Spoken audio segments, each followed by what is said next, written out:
Hi friends, welcome to our channel Kalam stream சஜிவாஸ். நம்ம இன்றைக்கி இந்த வீடியோவில் என்ன பார்க்க போகிறோம் அப்படின்னு சொல்லி பார்த்தோம் அப்படின்னா, டிஎன்பிஎஸ்சி டெட்டு டிஆர்பி ப்ளஸ் அது இல்லாமல் MHC SA and PC use பண்ணுற மாதிரி நம்ம ஜிஎஸ் வந்து ஃப்ரீ கிளாஸஸ் வந்து ஸ்டார்ட் பண்ணியிருக்கோம். ஓகேங்களா? ஸோ ஸ்டார்ட் பண்ணி அதில் ஃபஸ்ட்டு வந்து ஹிஸ்ட்ரி கிளாஸ் கொடுக்கலாம் அப்படின்னு சொல்லிட்டு ஸ்டார்ட் பண்ணியிருக்கோம். ஹிஸ்ட்ரி கிளாஸில் வந்து சிந்து சமவெளி ஃபஸ்ட்டு கொடுத்தோம். ஓகேங்களா? சிந்து சமவெளி 6ஆம் வகுப்பில் இருக்குது, 9ஆம் வகுப்பு புத்தகத்தில் இருக்குது, 11ஆம் வகுப்பு புத்தகத்தில் இருக்குது. இது ஆல்ரெடி கிளாஸ் கொடுத்தாச்சு. இப்போ நம்ம சிலபஸில் சிந்து வெளின்றதை கவர் பண்ணிட்டோம், முடிச்சிட்டோம். ஓகேங்களா? ஸோ இப்போ நம்ம ஸ்டார்ட் பண்ணுறது வந்து குப்தர் அப்படின்றதுல ஆல்ரெடி வந்து ஒரு வீடியோ கொடுத்தாச்சு. ஓகேங்களா? இது அதோடைய பார்ட் 2 வீடியோ. ஓகேங்களா? ஸோ தொடர்ந்து கரெக்டாக ஃபாலோ பண்ணிங்க அப்படின்னா நம்ம ஜிஎஸ்க்கான அந்த ஹிஸ்ட்ரி போர்ஷன் ஃபுல்லாக கவர் பண்ணுறதுக்கான ஷெடியூல் வந்து நம்ம தொடர்ந்து போட்டுட்ருக்கோம் வீடியோஸ். ஓகேங்களா? ஸோ இதில் குப்தர்களில் ஃபஸ்ட்டு வந்து நம்ம போன வீடியோவில் என்ன பார்த்துருப்போம்னா, யார் யார் ஆட்சிக்கு வந்தாங்க, அவங்களுக்கு அடுத்து யார் யார் வந்தாங்க, என்ன சாதனைகள் பண்ணாங்க, அதை மட்டும்தான் பார்த்துருந்தோம். இப்போ இதில் என்ன பண்ண போகிறோம் அப்படின்னா, ஒவ்வொருத்தர் சாதனை பண்ணாங்க இல்லையா? ஸோ வந்து அவங்க சாதனை பண்ணது மூலமாக என்னென்ன ஆட்சி மாற்றங்கள் நடந்தது இதெல்லாம் பார்க்க போகிறோம். அதுக்கு முன்னாடி ஃபஸ்ட்டு எந்தெந்த அரசர்கள் இருந்தாங்கன்னு அரசர்கள் பேரை ஒன் டைம் ரீகால் பண்ணி நம்ம என்ன பண்ணிடலாம், லெசனுக்குள்ளே போயிடலாம். ஃபஸ்ட்டு வந்து ஸ்ரீகுப்தர் அப்படின்றவர் தான் தொடங்கி வைப்பார். ஓகேங்களா? அதுக்கடுத்து அவருடைய மகன் கடோத்கஜர் வருவார். அதுக்கடுத்து அவருடைய மகன் முதலாம் சந்திரகுப்தர் வருவார். அடுத்த மகன் சமுத்திரகுப்தர், அடுத்து 2ஆம் சந்திரகுப்தர் வருவார். இது வரைக்கும் இருக்கிறவங்க எல்லாமே ஒரு நல்ல ஒரு பேரரசு, நல்ல ஆட்சி செஞ்சவங்களாக இருப்பாங்க. 2ஆம் சந்திரகுப்தர் வந்து ஆட்சி செஞ்சதுக்கு அப்புறம் தான் கொஞ்சம் கொஞ்சமாக வந்து ஒவ்வொருத்தராக வருவாங்க. அடுத்து வரவர் குமாரகுப்தர். ஓகேங்களா? அவர் வந்து ஒரு பல்கலைக்கழகம் மட்டும் படிப்பார், அதில் கொஞ்சம் ஃபேமஸ்.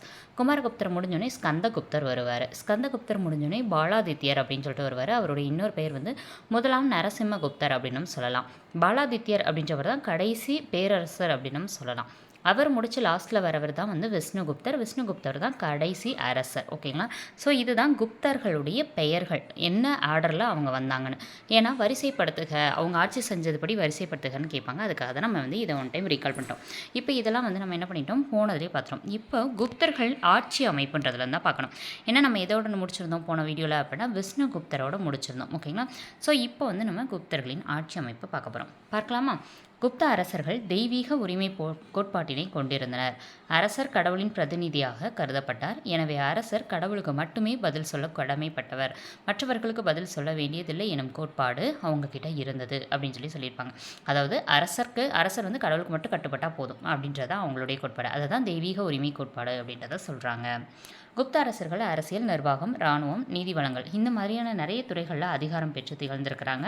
குப்த அரசர்களுடைய அமைச்சர்கள், அதாவது மந்திரி அப்படின்னு சொல்லக்கூடிய அமைச்சர்கள் வந்து ஒரு குழுவாக செயல்பட்டு இருந்திருக்காங்க. அந்த குழு வந்து அரசர்களுக்கு உதவி செஞ்சுருக்கு. அந்த குழுவில் யார் யார் இருந்தாங்க அப்படின்னு பார்த்தோன்னா, இளவரசர்கள் இருந்தாங்க. அதாவது அரசர்களுக்கு அடுத்து அரச பொறுப்பேற்ற இருக்கக்கூடிய அவர்களுடைய மகன்கள். ஓகேங்களா? இளவரசர்கள் இருந்திருக்காங்க. உயர் அதிகாரிகள் இருந்திருக்காங்க.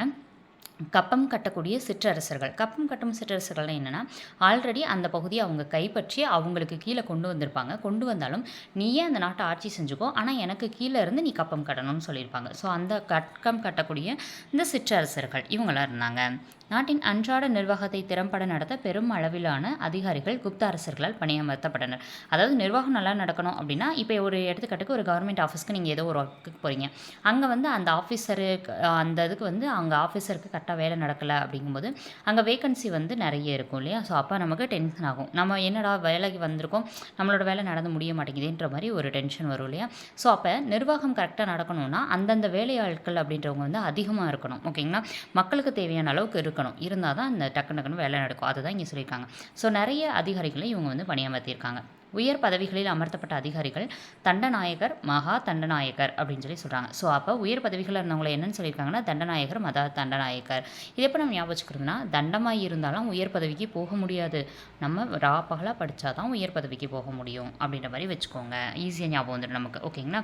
அடுத்தது குப்த பேரரசு. அப்போ ஃபஸ்ட் இல்லை வந்து ஓவராலாக என்ன பார்த்துருக்கோம், அவர் வந்து அரசர் வந்து கடவுளுக்கு மட்டும்தான் கட்டுப்பட்டவர். ஓகேங்களா? இவர் நிறைய குழுக்களை வந்து மந்திரி குழுக்களை உருவாக்கியிருந்தார்.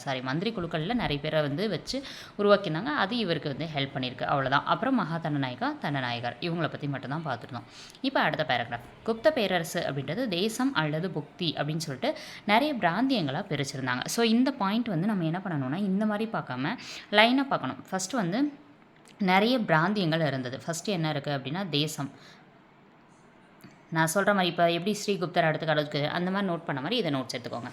ஃபஸ்ட்டு தேசம் அப்படின்றது ஓகேங்களா. ஸோ தேசம்க்கு அடுத்தது வந்து தேசம்ன்றது வந்து நிறைய பிராந்தியங்களை உள்ளடக்கியதாக இருந்தது. இந்த தேசம்ன்றதை ஆட்சி செய்கிறவர் இது அப்புறம் இருக்கட்டும் ஓகேங்களா. ஸோ அதுக்கு அடுத்தது இதுக்கு அடுத்தது இந்த பிராந்தியங்கள் வந்து விஷயா அப்படின்றதால பிரிக்கப்பட்டுருந்துச்சு. இது வந்து ஒரு பிராந்தியம்னு சொல்லக்கூடியது ஓகேங்களா. இது வந்து பல பிராந்தியங்கள் சேர்ந்தது விஷயா அப்படின்னு சொல்லி சொல்லுவாங்க. இந்த விஷயாக்கு அடுத்து இருந்தது தான் யார் அப்படின்னு சொல்லி பார்த்தோம் அப்படின்னா கிராமம் ஓகேங்களா. ஸோ இதுதான் இந்த 3 இது மட்டும்தான் நம்ம ஞாபகம் வச்சுக்க வேண்டியது. அப்போ இந்த தேசம் அல்லது புக்தி அப்படின்றது ஒன்று, விஷயான்றது ஒன்று, கிராமன்ற ஒன்று, இந்த 3 அழகு மட்டும் தான் நம்ம ஞாபகம் வச்சுக்கணும். தேசம்க்கு இன்னொரு பேர் தான் புக்தின்னு சொல்லுவாங்க. இந்த தேசம் புக்தி அப்படின்னா என்னன்னா நிறைய பிராந்தியங்கள் சேர்ந்துருக்குது. இப்போ நிறைய மாநிலங்கள் சேர்ந்ததான் ஒரு நாடுன்னு சொல்கிறோம்ல, அது மாதிரி பல பிராந்தியங்கள் சேர்ந்ததான் அந்த தேசம் அப்படின்னு சொல்லி சொல்லியிருக்காங்க. இதை ஆட்சி செஞ்சவர் தான் யாருன்னா உபாரிகா அப்படின்னு சொல்லி சொல்கிறோம். இந்த தேசத்தை ஆட்சி செஞ்சவர் உபாரிகா ஓகேங்களா. அடுத்தது இந்த விஷயா அப்படின்றது மாவட்டத்தை குறிக்கக்கூடியது. இதை ஆட்சி செஞ்சவர் யார் அப்படின்னா விஷயபதிகள் அப்படின்னு சொல்லி சொல்கிறாங்க. அப்போ தேசத்தை ஆட்சி செஞ்சவர் யாருன்னா உபாரிகா, விஷயாவை ஆட்சி செஞ்சவங்க விஷயபதி. கிராமம் அப்படிங்கும்போது கிராமியா, அது இல்லாமல் கிராமதி யாகஷா அப்படின்னு சொல்லி சொல்கிறாங்க. கிராமதி யாகஷா அப்படின்னு சொல்லி சொல்கிறாங்க. ஸோ இவங்க வந்து ஆட்சிகளில் இருந்திருக்காங்க ஓகேங்களா. அப்போ 3 பிரிச்சிருக்காங்க. என்னென்ன அப்படின்னா தேசமாக பிரிச்சிருக்காங்க ஃபஸ்ட்டு, அடுத்து விஷயாவாக பிரிச்சிருக்காங்க அந்த பிராந்திகளை, அடுத்து கிராமமாக பிரிச்சிருக்காங்க. இதை ஆட்சி செஞ்சவங்க தேசத்தை ஆட்சி செஞ்சவங்க உபாரிகா, இவங்க வந்து விஷயபதிகள்னு சொல்கிறாங்க. ஸோ இவங்கள கிராமிக்கான்னு சொல்கிறாங்க, கிராமதி யாக்ஷா அப்படின்னும் சொல்கிறாங்க. அடுத்தது விரிந்து பரந்த குப்த அரசு இராணுவ அமைப்பின் முக்கிய பங்கினை உணர்த்துகிறது. முத்திரைகளிலும் கல்வெட்டுகளிலும் இராணுவ பகுதிகளுடைய பெயர்கள் வந்து பால திகிரிதா, மகாபால திகிரிதா அப்படின்னு சொல்லி சொல்கிறாங்க. ஸோ இதுக்கு முன்னாடி நம்ம பார்த்தது உயர் பதவிகள் இருந்தவங்கள தண்டநாயக்கா, மகா தண்டநாயக்கான்னு சொல்லுவோம். இப்போ நம்ம பார்க்க போகிறது இராணுவ பதவிகள் பற்றி. உயர் பதவி வேறு, இராணுவ பதவின்றது வேறு. இராணுவ பதவின்றது பால திகிரிதா, அதுக்கப்புறம் வந்து பார்த்தோம் அப்படின்னா நமக்கு மகாபால திகிரிதா அப்படின்றது ஓகேங்களா. ஸோ பார்க்கலாம். இப்போ பால திகிரிதான்றது காலாட்படை, குதிரைப்படை வந்து மகாபால திகிரிதா அப்படின்னு சொல்லி சொல்கிறாங்க. அடுத்தது தூதகா என்னும் ஒற்றர்களை உள்ளடக்கிய உளவு பார்க்கும் அமைப்பு செயல்படுது. ஸோ தூதகான்ற ஒற்றர்களை வந்து வேவு பார்க்கக்கூடிய அமைப்பு யாருடைய ஆட்சி காலத்தில் இருந்ததுன்னு கேட்பாங்க ஓகேங்களா. ஆப்ஷன்ஸில் வந்து இப்போ விஜயநகர பாமினி பேரரசு, முகலாயர்கள், குப்தர்கள் இந்த மாதிரி கொடுத்துருவாங்க. யார் அப்படின்னா குப்தர்கள் ஓகேங்களா. எங்கே அப்படின்னா தூதகா. அடுத்தது பார்க்கலாம். தூதகான்ற அமைப்பு சமூகமும் பொருளாதாரமும், நிலம் மற்றும் விவசாயிகள். காமதகரால் எழுதப்பட்ட நிதிசாரம் என்னும் நூல் அரசு கருவூலத்தின் முக்கியத்துவத்தை, வருமானத்திற்கான வழிகளையும் குறிப்பிடுகிறது. ஸோ வந்து நிதிசாரம் என்னும் நூல் எழுதியவர் யாருன்னு கேட்டாங்கன்னா காமதகார் அப்படின்றவர் ஓகேங்களா. ஸோ அந்த இது ரொம்ப முக்கியம். ஆல்ரெடி பார்த்தது நம்ம நீதி சாஸ்திரம்னு பார்த்துருப்போம் போன வீடியோவில். நீதி சாஸ்திரம்ன்றது நாரதர் கழகம் நல்ல இதில் முடியுன்ற மாதிரி நம்ம வந்து ஷார்ட்கட் சொல்லி அதை பார்த்துருந்தோம் ஓகேங்களா. ஸோ நீதி சாஸ்திரம்ன்றது வேறு, நிதி சாரம்ன்றது வேறு ஓகேங்களா. அடுத்தது இது வந்து அரச கருவூலம் வந்து எப்படியெல்லாம் முக்கியத்துவம் பெற்றிருக்கு, அதுக்கு எந்தெந்த வழிகள்லாம் வருமானம் வருதுன்றதை குறிப்பிடுது. ஸோ இது அந்ததை வந்து என்ன பண்ணுறாங்க அடிப்படையாக வச்சு ஆட்சியை வந்து நடத்தியிருக்காங்க. சமுத்திரகுப்தரை போன்ற அரசர்களுடைய படையெடுப்பு நடவடிக்கைகளை வருவாயின் உபரியே முதலீடு செய்யப்பட்டது. அதாவது வந்து நிறைய படையெடுப்பு நடத்தியிருப்பாங்க இல்லையா, அப்போ நிறைய வருவாய் கிடச்சிருக்கும். அந்த வருவாயில் சிலது வந்து செலவு பண்ணியிருப்பாங்க அந்த போருக்காகவே. மிச்சம் இருக்கக்கூடிய அந்த வருவாய் தான் அடுத்த நடக்க போகிற போருக்கு ஒரு முதலீடாக இருந்தது இந்த மாதிரி ஓகேங்களா. இப்போ வந்து ஒரு மேப் மாதிரி கொடுத்துருக்காங்க. குப்த பேரரசு எங்கெல்லாம் இருந்துச்சு அப்படின்ற மாதிரி இந்த மேப்பை கண்டிப்பாக நம்ம வந்து பார்க்கணும். எப்பயுமே மேப் ஒன்று இருக்குது அப்படின்னா அதை பார்த்துருங்க ஓகேங்களா. அப்போ தான் நீங்கள் ஜியாகிரஃபி படிக்கும்போது உங்களுக்கு ரொம்ப ஈஸியாக தெரியும். இப்போ பாருங்களேன், இதெல்லாம் ஃபஸ்ட்டு குப்த பேரரசு அப்படின்றத கொடுத்துருக்காங்க. குப்த பேரரசு எவ்வளோ தூரம் பரவி இருந்தது அப்படின்றத மாதிரி கொடுத்துருக்காங்க. தென்னிந்தியாவில் இந்த அளவுக்கு வந்திருக்கு ஓகேங்களா. ஸோ அப்போ வட இந்தியாவில் ஓரளவுக்கு கவர் பண்ண இந்த அளவுக்கு இருக்கிறத ஃபுல்லாகவே வந்து அவங்க என்ன பண்ணியிருக்காங்கன்னா ஆட்சி பண்ணியிருக்காங்க ஓகேங்களா. இதுக்குள்ளே என்னென்ன வருது, இந்திரபிரஸ்தம், மதுரா, உஜ்ஜயினி, வல்லபி, கிர்னார், சாஞ்சி, பர்கர், பிரயாகை, அயோத்தி, காசி, கயா, குஷிநகரம், நாலந்தா, ராஜகிரகம். இப்போ கயான்றதை பார்த்தோன்னே நம்மளுக்கு ஒன்று ஞாபகம் வந்திருக்கணும். என்ன, நமக்கு பாகியன்றப்பார் இல்லையா, அவர் 2ஆம் சந்திரகுப்தர் காலத்தில் வரும்போது என்ன சொல்லியிருப்பார், கயான்றது ப்ளஸ் அது இல்லாமல் அவர் என்ன சொல்லியிருப்பார், பாடலிபுத்திரத்தை பற்றியும் பேசியிருப்பார். பாடலிபுத்திரம் நல்ல செல்வ செழிப்போடு இருந்துச்சு, கயா வந்து நல்லா ஓரளவுக்கு வந்து பாலடைஞ்சு இருந்த மாதிரி இருந்துச்சு அப்படின்றத மென்ஷன் பண்ணியிருப்பார் ஓகேங்களா. ஸோ அப்போ வந்து நான் என்னது இதுலேருந்து குப்த பேரரசுக்குள்ளே இதெல்லாம் இருக்குன்றதை நம்ம நல்லாவே தெரிஞ்சுக்கலாம். சரி ஓகே. இப்போ அடுத்து என்ன கொடுத்துருக்காங்க, ஒரு டாட் மாதிரி கொடுத்து பண்டைய நகரங்கள் கொடுத்துருக்காங்க. பண்டைய நகரங்கள் எங்கெங்கே இருக்குன்னு பார்க்கலாமா. இந்திரபிரஸ்தம் அப்படின்றது ஒரு பண்டைய நகரம், உஜ்ஜயினின்றது ஒரு பண்டைய நகரம், வல்லபி அப்படின்றது ஒரு பண்டைய நகரம், கபிலவஸ்துன்றது காடாகி இருந்தது அப்படின்னு சொல்லி பாகியன் சொல்லியிருப்பார். அடுத்தது அயோத்தி, இது ஒரு பண்டைய நகரமாக இருந்திருக்கு. ப்ளஸ் மேலே வந்து தட்சசீலமும் புருஷபுரமும் இருந்திருக்கு. தட்சசீலம்ன்றது ரொம்ப முக்கியமான ஒன்று ஓகேங்களா. இது வந்து நிறைய இடத்துல வரும். அடுத்தது இதில் வேறு என்னென்ன முக்கியமானது அப்படின்னு சொல்லி பார்த்தோன்னா வெங்கி. ஓகேங்களா, வெங்கி சாளுக்கியர்கள் அப்படிலாம் சொல்லுவாங்க இல்லையா. ஸோ அதை என்னன்றதை அப்புறம் பார்ப்போம். நம்ம சாளுக்கியரில் வரும்போது இன்னும் தெளிவாக பார்ப்போம். ஓகேங்களா, ஸோ அது இல்லாமல் வந்து அங்கே தஞ்சை மராத்தியர்கள் இருப்பாங்கல்ல, அவங்கள பற்றியும் பார்க்கலாம். அடுத்து தஞ்சாவூர்ன்றது பண்டைய நகரத்தில் வருது. பாண்டியர்கள் ஆண்ட அந்த மதுரைன்றது வருது. இதெல்லாம் பண்டைய நகரங்கள். அடுத்து என்ன கொடுத்துருக்காங்க, கோவில்கள் எங்கெங்கே இருக்குன்னு பார்க்கலாமா. மதுராவில் கோவில்கள் இருந்திருக்கு, பிரயாகையில் இருந்திருக்கு, ஸோ காசி, கயா, அதுக்கப்புறம் பார்த்தோன்னா பர்கட் இங்கெல்லாம் இருந்திருக்கு. ஸோ அடுத்து இங்கிட்டு பார்த்தோன்னா கிர்னார். ஓகேங்களா, கிர்னார் குகை கல்வெட்டுன்னு சொல்லிட்டு வேறு இதில் பார்ப்போம். அது வந்து நமக்கு யூனிட் 8 கல்வெட்டுகளில் வரும், அதையும் பார்ப்போம். ஓகேங்களா, ஸோ கலிங்கம் இங்கேயும் வந்து இருந்திருக்கு. ஓகேங்களா, அடுத்து என்ன இருக்குது, பௌத்த கோயில்கள் எங்கெங்கே இருக்குது அப்படின்னு சொல்லி பார்ப்போமா. காசியில் ஒரு பௌத்த கோவில் இருந்திருக்கு.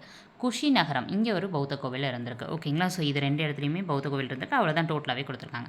அடுத்தது ஸ்தூபிகள். அவங்க ஸ்தூபிகள் நிறைய இது பண்ணியிருப்பாங்க இல்லையா. ஸோ அது அமராவதியில் இருந்திருக்கு. நாகார்ஜுன கொண்டா அப்படின்றதுல வந்து ஸ்தூபி இருந்திருக்கு. நாளந்தா இங்கே ராஜகிரகம் அங்கே இருந்திருக்கு. ப்ளஸ் சாஞ்சி. ஓகேங்களா, இங்கெல்லாம் வந்து ஸ்தூபிகள் அப்படின்றது இருந்திருக்குன்னு சொல்லிட்டு கொடுத்துருக்குறாங்க. அடுத்தது குகை கோவில்கள்ன்றது வந்து எங்கே இருந்திருக்கு அப்படின்னு சொல்லி பார்த்தோம் அப்படின்னா அஜந்தா குகை கோவில், இது நம்மளுக்கு தெரியும். எல்லோராகலில் குகை கோவில் இருக்குது அப்படின்றது நமக்கு தெரியும். ஸோ இங்கெல்லாம் வந்து இருந்திருக்கு. அடுத்தது பார்க்கலாம். இப்போ வேறு என்ன இதில் நம்ம நோட் பண்ணணும், அது இந்த மேப்பில் இல்லாமல் வேறு என்ன நோட் பண்ணணும்னா பிரம்மபுத்திரா ஆறுன்றது இந்த இடத்துல ஓடுது. அப்போ நம்மளோட இந்தியாவோட வடகிழக்கில் அந்த ஆறு இருக்குது. ஓகேங்களா, ஸோ இதை பிரிச்சிங்கன்னா இங்கிட்டு வடக்கு தானே, அதே மாதிரி இப்படி பிரித்தோன்னா இங்கிட்டு கிழக்கு. அப்போ வடகிழக்கில் பிரம்மபுத்திரா ஆறு ஓடுது.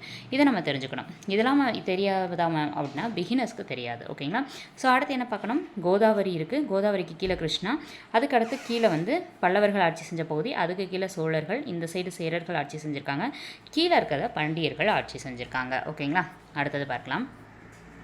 நிலவரி தான் வந்து அரசுடைய முக்கிய வருவாயாக இருந்திருக்கு. ஸோ வந்து வருவாய் அப்படின்றத பற்றி நமக்கு என்னது காமதகர் வந்து என்ன பண்ணியிருப்பாரு, நிதி சாரத்தில் மென்ஷன் பண்ணியிருப்பார்ல. ஸோ அது வந்து ஒவ்வொரு வருமானம் எப்படிலாம் இருக்குன்றது, அதில் முக்கியம் வரின்றது வந்து நிலவரியாக சொல்லியிருக்காங்க. விவசாயிகளுடைய நிலைமை அப்படின்றது ரொம்ப பரிதாபமாக இருந்துச்சு. என்னதான் நிலவரி வந்து முக்கியமான வருவாயாக இருந்தாலும் நிலவரி போடும்போது அங்கே விவசாயிகள் பாதிக்கப்படுறாங்க இல்லையா, அதை தான் சொல்லியிருக்காங்க. நிறைய வரிகளை செலுத்த சொல்லும்போது அவங்க வந்து ஒரு கொத்தடிமை நிலைக்கு சம்பாதிக்கிறதுக்கப்புறம் அப்படியே அடிமையாக இருந்து கட்டுறதுக்கு தான் சரியாக இருந்திருக்கு. குப்தர்கள் நிலங்களை வகைப்படுத்துதல், இந்த மாதிரி வகைப்படுத்தியிருக்காங்க. இது வந்து மேட்சில், அதாவது பொறுத்துகளை கேட்பாங்க. இது ரொம்ப முக்கியமானது. எப்படின்றத பார்க்கலாமா. ஃபஸ்ட்டு சேத்ரா. ஓகேங்களா, வேளாண்மைக்கு உகந்த நிலம். எப்படி நம்ம ஞாபகம் வச்சுக்கிறது, வேளாண்மைக்கு போகிறவங்களாம் சேத்துல இறங்கி தான் வேலை செய்வாங்க. ஓகேங்களா, அடுத்தது வந்து நமக்கு தரிசு நிலம்ன்றது கிலா. ஓகேங்களா, ஸோ இது கொஞ்சம் ஈஸியாக தான் இருக்குது, பார்க்குறதுக்கு ஈஸியாக வந்துடும். அடுத்தது வனம் அல்லது காட்டு நிலங்கள். ஓகேங்களா, இது என்ன சொல்கிறது, அப்ரகதா அப்படின்னு சொல்லி சொல்லுவாங்க. ஓகேங்களா, இது என்னென்னு சொல்கிறாங்கன்னா அப்ரகதான்னு சொல்கிறாங்க. அடுத்தது குடியிருப்பதற்கு உகந்த நிலம், அதை என்ன சொல்கிறாங்கன்னா வஸ்தின்னு சொல்கிறாங்க. இதே இப்போ நம்ம ஞாபகம் வச்சுக்கிறது அப்படின்னா நல்ல வசதியாக தான் குடியிருப்பு இருக்கணும்னு நினைப்பாங்க. ஓகேங்களா, அடுத்தது கபத சரகா அப்படின்றது வந்து மேய்ச்சல் நிலம். மேய்ச்சல் வந்து ஆடு மாடு மேயும் போது கபன்னு வேகமாக சாப்பிட்றோம் அப்படின்ற மாதிரி வச்சுக்கோங்க. இந்த மாதிரி வச்சிட்டோன்னா கொஞ்சம் ஈஸியாக ஞாபகம் வந்துடும். ஓகேங்களா, அடுத்தது பார்க்கலாம். வணிகமும் வர்த்தகமும். குப்தர்களின் பொருளாதார வளர்ச்சிக்கு வணிகர்களின் பங்களிப்பு அப்படின்றது ரொம்ப முக்கியமான ஒன்றா இருந்திருக்கு. வணிகர்களில் 2 வகையினர் இருந்திருக்காங்க, ஸ்ரேஸ்தி, சார்த்தவகா. இது வரைக்கும் 3 வந்து 2 பிரிச்சிருந்தோம். ஃபஸ்ட்டு வந்து உயர் பதவியில் இருந்தவங்க தன்னநாயகா, மகா தன்னநாயகா. அடுத்தது வந்து இராணுவத்தில் இருக்கவங்கள 2 பிரித்தோம். ஓகேங்களா, பாலதிகிரிதா, மகா பாலதிகிரிதா. இப்போ வந்து வணிகத்தை 2 பிரிக்கிறோம். ஒன்று ஸ்ரேஸ்தி, இன்னொன்று சார்த்தவாகா. ஸ்ரேஸ்தின்றது என்னது அப்படின்னா ஸ்ரேஸ்தி பிரிவை சார்ந்த வணிகர்கள் ஓரிடத்துல நிலையாக இருந்து வணிகம் செஞ்சாங்க. சார்த்தவாகனர்கள் அப்படின்றவங்க எருது பூட்டிய வண்டிகளில் நிறைய இடத்துக்கு போயிட்டு வந்திருப்பாங்க. ஓகேங்களா, ஸோ இதை எப்படி நான் வச்சுக்கிறது அப்படின்னா பல இடங்களுக்கு போயிட்டு வரவங்கள சார் அப்படின்னு சொல்லிட்டு நிறைய பேர் மரியாதையை கூப்பிடுவாங்க. ஓகேங்களா, வீட்டிலே இருக்கவங்கள விட வெளியில் போயிட்டு வரவங்கள சார்னு மரியாதை கூப்பிடுவாங்க அப்படின்ற மாதிரி. அப்போ வந்து நிறைய சார்னா நிறைய இடத்துக்கு போயிட்டு வருவார் அப்படின்ற மாதிரி ஞாபகம் வச்சுக்கோங்க. அடுத்தது விற்பனை பொருள்கள் அன்றாட பயன்பாட்டுக்கு தேவையான பொருட்களிலிருந்து விலை மிகுந்த ஆடம்பர பொருட்கள் என பல வகைப்பட்டவையாக இருந்தது. ஒரு பொருள் விற்பனை பண்ணுறாங்கன்னா அது வந்து நிறைய இருக்குல்ல, காசு கம்மியாக இருக்கவங்க கம்மியாக வாங்குவாங்க, அதிகமாக இருக்கவங்க அதிகமாக போட்டு வாங்குவாங்க. இந்த மாதிரி நிறைய இருந்திருக்கு. அப்போவும் மிளகு, தங்கம், செம்பு, இரும்பு, குதிரைகள், யானைகள் இது எல்லாமே முக்கியமான வணிகப் பொருட்கள் வாங்கியிருக்காங்க, கொடுத்துருக்காங்க. இந்த மாதிரி என்னடா குதிரை யானை இல்லாமல் வாங்குவாங்க, கண்டிப்பாக வாங்குவாங்க. ஏன்னா இவங்களுக்கு போர் அப்படின்றது ரொம்ப முக்கியமானதாக இருந்திருக்கு. சமுத்திரகுப்தர் காலத்தில் நம்ம குதிரையை வந்து படியிடக்கூடிய வேள்வி சடங்குகளை செஞ்சுருக்காங்க. அப்போ என்ன பண்ணியிருப்பாங்க, அவங்க குதிரை கண்டிப்பாக வாங்கியிருப்பாங்க. அப்போ இது ஒரு வணிகப் பொருள் அப்படின்னு சொல்லிட்டு வணிகப் பொருளில் பொருந்தாதது எது அப்படின்னு கேட்டால் கூட நம்ம குழப்பிடக்கூடாது. ஓகேங்களா, அவங்க இதை கொடுத்து வாங்கியிருக்காங்க. குப்தர் காலத்தில் அதிக வட்டிக்கு கடன் கொடுக்கும் முறை நடைமுறையில் இருந்திருக்கு அப்படின்றது. ஓகேங்களா, ஸோ நிலவரி அதிகமாக இருக்குங்கும் போதே வந்து அந்த விவசாயிகள் என்ன பண்ணுவாங்க, கொஞ்சம் வந்து விளைச்சல் நல்லா அப்படின்னா அந்த இடத்துல கடன் வாங்க வேண்டிய நிலை இருக்குது. அப்போ அதிக வட்டி வந்து அங்கே கிடைக்குது. இந்த மாதிரி ஓகேங்களா, கனெக்ட் பண்ணி படிச்சிங்கன்னா ஈஸியாக இருக்கும். அடுத்தது நாலந்தா பல்கலைக்கழகம். நாலந்தா பல்கலைக்கழகம்ன்றது 5 மற்றும் 6ஆம் நூற்றாண்டுகளில் குப்த பேரரசின் ஆதரவில் தலை தோங்கியது. ஸோ நாலந்தா பல்கலைக்கழகம்னு வந்தாலே கட்டினவர் யாருன்னா குமாரகுப்தர்னு வந்துடணும். ஸோ நல்ல தலை தோங்கியது எந்த நூற்றாண்டில் அப்படின்னா 5ஆம் நூற்றாண்டுலேருந்து 6ஆம் நூற்றாண்டு. எப்போ நம்ம ஞாபகம் வச்சுக்கிறது? நா லா இன் தா 4 எழுத்தா, 4க்கு அடுத்து என்னது 5. அப்போ 5 to 6ஆம் நூற்றாண்டு அப்படின்ற மாதிரி வச்சுக்கோங்க. அடுத்து பின்னர் கன்னௌசியை சேர்ந்த பேரரசர் ஹர்ஷருடைய ஆதரவில் சிறப்புற்றது. அதாவது குப்தர்கள் தான் கட்டியிருக்காங்க. அவங்க ஆட்சி முடிஞ்சோடனே ஏன்னா இப்போ ஒருத்தருடைய ஆட்சி முடிஞ்சோடனே அவங்க ஆட்சியில் அவங்க கட்டினது எல்லாமே அவங்க என்ன பண்ணுவாங்க, அடுத்த ஆட்சியில் இருக்கவங்க மெயின்டைன் பண்ண மாட்டாங்க இல்லையா? ஸோ அது மாதிரின்னு நினச்சா, ஆனால் பின்னாடி கன்னௌசியை சேர்ந்த பேரரசர் ஹர்ஷர் நல்லாவே சப்போர்ட் பண்ணியிருந்திருக்காரு. நாலந்தாவில் பௌத்த தத்துவமே முக்கிய பாடப்பிரிவாக இருந்தது. யோகா, வேத இலக்கியங்கள், மருத்துவம் இதெல்லாமும் சொல்லிக் கொடுத்துருக்காங்க. அந்த பல்கலைக்கழகத்தில் யுவான் சுவாங் அப்படின்றவர் பௌத்த தத்துவத்தை படிக்கிறதுக்காக நிறைய ஆண்டுகள் இங்கே செலவிட்டிருக்காரு. ஸோ யுவான் சுவாங் அப்படின்றவர் இங்கே வந்திருக்காரு அப்படின்றத ஞாபகம் வச்சுக்கணும். சியூகி அப்படின்ற நூலையும் ஞாபகம் வச்சுக்கணும். அந்த வளாகத்தில் மொத்தம் 8 மகா பாடசாலைகள் இருந்திருக்கு. 3 மிகப்பெரிய நூலகங்கள் இருந்திருக்கு. எங்கே அப்படின்னா நாலந்தா அப்படின்றதுல. ஓகேங்களா? அடுத்தது நாலந்தா பல்கலைக்கழகம்ன்றது பக்தியார் கில்ஜி அப்படின்றோடைய தலைமையில் வந்த மம்லுக்குகள் என அழைக்கப்பட்ட துருக்கிய இஸ்லாமிய அடிமை வீரர்களால் அழித்து தரைமயமாக்கப்பட்டது. இந்த பக்தியார் கில்ஜி அப்படின்றவங்க நம்ம பின்னாடி பார்ப்போம். ஓகேங்களா? ஸோ பார்த்தோம் அப்படின்னா டெல்லி சுல்தானியம் வரும் இல்லையா? ஸோ டெல்லி சுல்தானியம் வரும்போது அதில் முதல் வம்சம்னு ஒரு வம்சம் வரும், அடிமை வம்சம்னு. அடிமை வம்சத்தில் ஃபஸ்ட்டு யார் வருவாங்க அப்படின்னு சொல்லி பார்த்தோம் அப்படின்னா நமக்கு குத்புதீன் ஐபக்னு ஒருத்தர் வருவார். குத்புதீன் ஐபக்குடைய ஒரு க்ளோஸ் ஃப்ரெண்டு தான் யாருன்னு சொல்லி பார்த்தோன்னா இந்த பக்தியார் கில்ஜி. ஓகேங்களா? ஸோ அந்த பக்தியார் கில்ஜிக்காக அவர் என்ன பண்ணியிருப்பார், ஒரு மசூதி மாதிரிலாம் இது பண்ணியிருப்பார், கட்டியிருப்பார். ஓகேங்களா? ஸோ அது நம்ம டெல்லி சுல்தானில் தெளிவாக பார்ப்போம். ஓகேங்களா? இங்கே பக்தியார் கில்ஜி என்ன பண்ணியிருப்பார்னா, இங்கே வந்துட்டு இருக்கும்போது இது ஒரு பல்கலைக்கழகம்னே தெரியாமல் அதை அழிச்சிருப்பார். ஓகேங்களா? ஸோ இந்த இதெல்லாம் நம்ம இன்ட்ரெஸ்டிங்காக படிக்கும்போது அவ்வளோ இன்ட்ரெஸ்ட்டாக இருக்கும். இதை பார்க்கும்போது என்ன மனசு இவர் ஒரு இதெல்லாம் அழிச்சிருக்காரு அந்த மாதிரி இருக்கும். ஆனால் அவரை எந்த தவறுனாலும் அதை பண்ணாருன்றதை பின்னாடி விளக்கியிருப்பாங்க. ஆனால் இங்கே புத்தகத்தில் இல்லை. இந்த மாதிரி சில நியூஸஸ்லாம் கதை மாதிரி படித்தா அவ்வளோ அற்புதமாக இருக்கும். ஓகேங்களா? ஸோ பக்தியார் கில்ஜியும் குத்புதீன் ஐபக் வாழ்ந்த டைமில் வாழ்ந்தவங்க. நாலந்தா யுனெஸ்கோவின் உலக பாரம்பரிய சின்னமாகும். ஓகேங்களா? ஸோ அப்போ நாலந்தான்றது யுனெஸ்கோவுடைய உலக பாரம்பரிய சின்னம். அடுத்து பார்க்கலாம். ஹூணர்கள் என்போர் யார்? எதுக்கு நம்ம இந்த ஹூணர்களை பற்றி படிக்கணும்? நம்ம படிக்கிறது குப்தர்களை பற்றி. எதுக்காக ஹூணர்கள் பற்றி படிக்கணும்னு நம்மளுக்கு டவுட் வரும் இல்லையா? ஹூணர்கள்ன்றவங்க யாருன்னு ஏன் படிக்கணும்? ஏன்னா ஸ்கந்தகுப்தர் டைமில் இவங்க என்ன பண்ணியிருக்காங்க, அவங்க ஆட்சியவே கெடுக்கிற அளவுக்கு வந்திருக்காங்க. ஓகேங்களா? அப்போ குப்தரை படிக்கணும்னா நம்ம ஹூணரை படிக்கணும். ஏன்னா ஹூணர்கள் அவங்களுடைய ஆட்சியில் தலையிட்டிருக்காங்க. அப்போ இதை பார்க்கலாம். ஹூணர்கள்ன்றவங்க ஒரு நாடோடி பழங்குடியினர். இவங்க அவங்களுடைய தலைவர் யார் அப்படின்னா அட்டில்லா அப்படின்றவர்.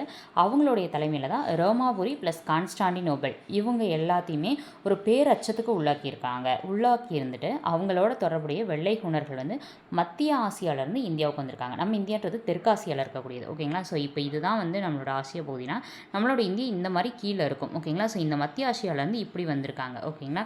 ஒரு கணவாய் வழியாக வந்திருப்பாங்க. அது நம்ம தெளிவாக வேறு இதில் பார்ப்போம். ஓகேங்களா? சரி பார்க்கலாம். தங்களுடைய தொடர் படையெடுப்புகள் மூலமாக எல்லையோர நாடுகளுக்கு இவங்க நிறைய தொந்தரவு கொடுத்துருக்காங்க. ஸ்கந்தகுப்தரை தோற்கடிச்சதுக்கப்புறம் ஃபஸ்ட்டு ஸ்கந்தகுப்தர் டைமில் ஹூணர்கள் வருவாங்க. ஆனால் ஸ்கந்தகுப்தர் என்ன பண்ண மாட்டார், அசராமல் தோற்கடிச்சிருவார். ஓகேங்களா? ஆனால் திருப்பி 12 வருஷம் கழிச்சு வரும்போது ஸ்கந்தகுப்தரால் அதை மெயின்டைன் பண்ண முடியாது, மேனேஜும் பண்ண முடியாது. ஓகேங்களா? ஸோ இதை தான் நம்ம வீடியோ 1ல் பார்த்துருப்போம். ஓகே பார்க்கலாம். பின்னர் அவர்கள் மத்திய இந்திய பகுதிகளில் பரவி இருந்திருக்காங்க. ஏன்னா ஸ்கந்தகுப்தரை தோற்கடிச்சிட்டாங்க. அப்போ அடுத்தடுத்து பரவ ஆரம்பிக்கலாம் இல்லையா? அவர்களுடைய தலைவர் யார் அப்படின்னு சொல்லி பார்த்தோம் அப்படின்னா தோரமானர். மேலே கொடுத்துருந்தது அட்டில்லா மொத்தமாக சேர்த்தது. இப்போ நம்ம பார்க்க போகிறது வெள்ளை ஹூணர்கள்.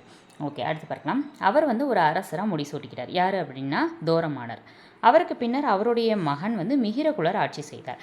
இந்த மிகிரகுலர்னு பார்த்தோன்னே நம்மளுக்கு யார் ஞாபகம் வரும்? மேலே ஸ்கந்தகுப்தருக்கு அடுத்து பாலாதித்யர்னு ஒருத்தர் பார்ப்போம். அப்போ நல்லா பாருங்களேன், ஸ்கந்தகுப்தர் டைமில் யார் வந்திருக்காங்க அப்படின்னா நம்மளுக்கு ஹூணர்கள்ன்றவங்க வந்திருக்காங்க. ஹூணர்களுடைய ஆட்சிகளை தலைவராக இருந்தவர் தோரமானருக்கு அடுத்து யார் வராங்க? மிகிரகுலர். இந்த மிகிரகுலர் தான் யாரோடது? ஸ்கந்தகுப்தருடைய மகன் பாலாதித்யர் ஆட்சியில் பிரச்சனை பண்ணியிருக்காங்க. ஓகேங்களா? இந்த பாலாதித்யர் என்ன பண்ணுவார் அப்படின்னா இந்த மிகிரகுலருக்கு கப்பம் கட்டியிருப்பார். ஏன்னா தன்னுடைய தந்தை தான் ஹூணர்கிட்ட தோற்று போயிட்டாங்க இல்லையா? ஸோ இந்த பாலாதித்யர் என்ன பண்ணுவார்னா இந்த மிகிரகுலருக்கு கப்பம் கட்டிட்டு இருப்பார். ஓகேங்களா? ஆனால் ஒரு சில டைமில் இந்த பாலாதித்யருக்கு பௌத்தம்னா ரொம்ப பிடிக்கும். ஆனால் இந்த மிகிரகுலர் பௌத்தத்தை ஆட்சி பண்ணாமல் இழிவுபடுத்துவாங்க. ஓகேங்களா? ஸோ அப்படி இழிவுபடுத்தும் போது நான் எதுக்காக உனக்கு கப்பம் கட்டணும், என்னால் கப்பம் கட்ட முடியாது அப்படின்ற மாதிரி எதிர்த்துருவார். ஆனால் மிகிரகுலர் என்ன பண்ணிடுவாங்க, சூழ்ச்சி செஞ்சு இவரையே நாட்டை விட்டு அனுப்பிச்சிருவாங்க. யாரை? பாலாதித்யரை. ஓகேங்களா? ஸோ இந்த இதெல்லாம் ஒரு கதை அவ்வளோ அற்புதமான இருக்கும். ஓகேங்களா? சரி பார்க்கலாம். முடிவில் மத்திய இந்தியாவில் மாளவத்தை ஆட்சி செய்து வந்த யசோதர்மன் அவர்களை தோற்கடித்து அவர்களின் ஆட்சிக்கு முடிவு கட்டினார். யாருடைய ஆட்சிக்கு? இந்த ஹூணர்களுடைய ஆட்சிக்கு முடிவு கட்டியவர் யார் அப்படின்னா யசோதர்மன். யசோதர்மன்றவர் எந்த பகுதி ஆட்சி செஞ்சவர்? குஜராத் மாளவம்னு சொல்கிறோம்ல. ஸோ குஜராத் கிட்ட இருக்க அந்த மேலே இருக்கிற பற்றியா அந்த மாளவம். ஓகேங்களா. ஸோ அந்த மாளவத்தில் ஆட்சி செஞ்சுட்டு வந்தவர் தான் இந்த யசோதர்மன். ஓகே, மற்றது பார்க்கலாம். நாட்டின் பல பகுதிகளை இணைக்கும் சாலைகளை குப்தர்கள் வந்து அமைச்சிருக்காங்க. பாடலிபுத்திரம், உஜ்ஜயினி, வாரணாசி, மதுரை இதெல்லாம் வந்து ஒரு முக்கியமான வணிக நகரங்களாக இருந்திருக்கு. பாடலிபுத்திரம் நல்ல செழிப்போடு இருந்துச்சு அப்படின்னு சொல்லி சொன்னவர் யார் அப்படின்னா பாஹ்யான். அவர் யாருடைய டைமில் வந்திருப்பார்னா 2ஆம் சந்திரகுப்தர். இந்தியாவில் உள்ள மேலை கடற்கரை துறைமுகங்கள் எதை சொல்லலாம்னா கல்யாண், மங்களூர், மலபார். கீழே கடற்கரை துறைமுகம்னா வங்காளத்தில் இருக்கக்கூடிய தாமிரலிப்தி அப்படின்னு சொல்லலாம். ஸோ இந்த 2 இருக்கக்கூடிய மேலை கடற்கரை துறைமுகம் ப்ளஸ் கீழே கடற்கரை துறைமுகம் ரெண்டுமே வந்து வணிகத்துக்காக ரொம்பவே வந்து ஹெல்ப் பண்ணியிருக்கு. குப்தர்களின் நாணய அமைப்பு முறையை அறிமுகப்படுத்தியவர் யார் அப்படின்னா சமுத்திரகுப்தர் அப்படின்னு சொல்லியிருப்பாங்க. நாணய அமைப்பு முறை நல்லா பார்த்துக்கணும். நாணயத்தை முதல்ல வந்து பயன்படுத்தி வந்தவங்க அப்படின்றது வேறு, நாணய அமைப்பு முறையை அறிமுகப்படுத்தியவர் வேறு. ஸோ நாணய அமைப்பு முறை அப்படின்னு வந்துட்டா அப்படின்னா சமுத்திரகுப்தர் தான். குஷானர்களின் நாணயங்கள் சமுத்திரர்களுடைய உந்துதலை வழங்கின. அதாவது குஷானர்கள் அப்படின்றவங்க ஆட்சி செஞ்சுட்டு இருந்திருப்பாங்க. நல்லா பார்ப்போம். நம்ம வந்து இந்தியாவை 2ஆக பிரிச்சிருப்போம். வடக்க வந்து குஷானர்கள் ஆட்சி செஞ்சுருப்பாங்க அப்படின்னும் பார்ப்போம். அதாவது குப்தர்களுக்கு முன்னாடி, அதாவது நம்ம வீடியோ 1ல் சொல்லியிருப்போம். இப்போ இப்படி தான் இருக்கும். இது இப்படி பிரித்தோம் அப்படின்னா வடக்கில் ஆட்சி செஞ்சவங்க குஷானர்கள், தெற்கு ஆட்சி செஞ்சவங்க சாதவாகனர்கள். அவங்களுக்கு அப்புறம் தான் இந்த குப்தர்கள் வந்திருப்பாங்க. அப்போ அந்த குஷானர்கள் வெளியிட்ட நாணயங்களை பார்க்கும்போது சமுத்திரகுப்தருக்கு அவ்வளோ இது நல்லா இருக்குது, இந்த நாணயம் நம்மளும் நாணயம் வெளியிடலாம் அப்படின்ற ஒரு உந்துதல் கிடைக்கிது. குப்தர்களுடைய பொற்காசுகள் தினாரா அப்படின்னு சொல்லி சொன்னாங்க. இதையும் கேட்பாங்க. ஓகேங்களா. ஸோ தினாரா என்பது யாருடைய பொற்காசுகள் அப்படின்னு கேட்பாங்க. இல்லையா குப்தர்கள் பயன்படுத்திய பொற்காசுகள் எவ்வாறு அழைக்கப்பட்டதுன்னு கேட்பாங்க. ஓகேங்களா. இல்லைன்னா தினாரான்றது பொற்காசா அப்படின்ற மாதிரி கேட்பாங்க. ஓகேங்களா. ஸோ எப்படி வேணாலும் கேள்வி கேட்கலாம். இப்போ சமீபத்திய டைமில் தங்க நாணயங்கள் இதெல்லாம் வச்சா அதிகமான கேள்விகள் வருது. ஸோ இந்த கேள்விகளை எதிர்பார்க்கலாம். குப்தர்களுடைய பொற்காசுகள் என்னன்னு சொல்கிறோம்? தினாரா அப்படின்னு சொல்லி சொல்கிறோம். ஓகேங்களா. ஸோ எப்படி நம்ம ஞாபகம் குப்தர்கள் கிட்ட சிக்கி நிறைய பேர் திணறி போயிட்டாங்கப்பா அப்படின்ற மாதிரி திணறி போயிட்டாங்க. ஏன்னா இவங்க 200 ஆண்டுகளும் வந்து ஆட்சி செஞ்சுருக்காங்க இல்லையா, அதை வச்சு ஞாபகம் வச்சுக்கோங்க. அடுத்தது, குப்தர்கள் வெளியிட்ட பொற்காசுகளை விட வெள்ளி செப்பு காசுகள் குறைவாகவே வெளியிட்டப்பட்டது. அதாவது பொற்காசுன்றது தங்க நாணயங்கள். தங்க நாணயங்களை தான் அவங்க அதிகமாக வெளியிட்டிருக்காங்க. வெள்ளியும் செப்பு வெளியிட்டிருக்காங்க, ஆனால் அதிகமாக இல்லை, குறைவாக வெளியிட்டிருக்காங்க. ஓகேங்களா. ஸோ குப்தர்களில் அடுத்து வந்த காலத்தில் பொற்காசுகளின் சுழற்சியில் வீழ்ச்சி ஏற்பட்டது.